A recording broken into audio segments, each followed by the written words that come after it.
Forget aim assist, forget dead zones, it's time to aim with your own two hands with Fortnite's new and improved Gyro Controls. See how I turn the camera just by turning the controller?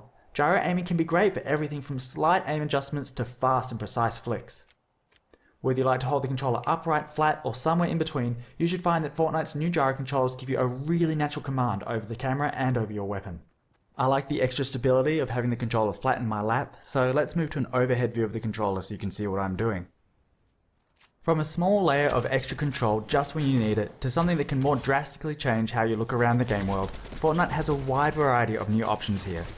So let's have a quick look at what you can do. If you enable gyro controls and don't change anything else, gyro aiming will only be active while you're pressing the aim button or while editing a building. That way you don't have to worry about how you're moving your controller during regular gameplay, but you can activate it whenever you need it. Of course, aiming with the look stick still works as normal, even while gyro is active. Players can still use the look stick for big camera movements and just rely on gyro to line up a shot or track a moving target. Other players like to have their gyro always on.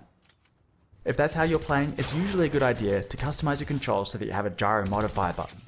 Pressing and holding the Gyro Modifier button will disable the gyro so you can reposition your controller without messing with the camera. Playing like this, you could even do away with the look stick entirely if you really wanted to. But let's try something different with the stick. When gyro controls are enabled, you also have the option to use Flick Stick. Flick Stick lets you turn the camera by rotating the stick. When you first point the stick in any direction, you'll make a smooth and quick turn to face that direction. For example, pull the stick back to quickly look behind you, or if you're taking fire, point the stick in that direction to see where it's coming from, and let gyro aim take care of the rest. Once the stick has been engaged, rotating it will rotate the camera. So between flicking and rotating the stick, this gives you fast and direct control over your bearing at all times.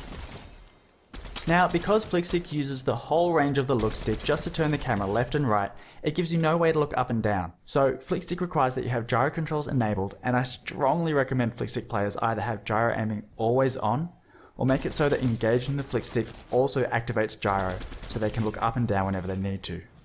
Of course, the more drastically you change your controls, the more practice it's going to take to get comfortable with them. So as you give these new options a go and figure out what works best for you, it's probably a good idea to get some practice in Battle Lab, creative modes, or at least warm up against wildlife and NPCs before getting yourself into too much trouble. Check out the Fortnite blog for more details on the options available. I'm Jib Smart, Input and Gyro Specialist and the creator of Flick Stick, and I've so enjoyed working with Epic to bring these options to Fortnite. I can't wait to see what you do with them.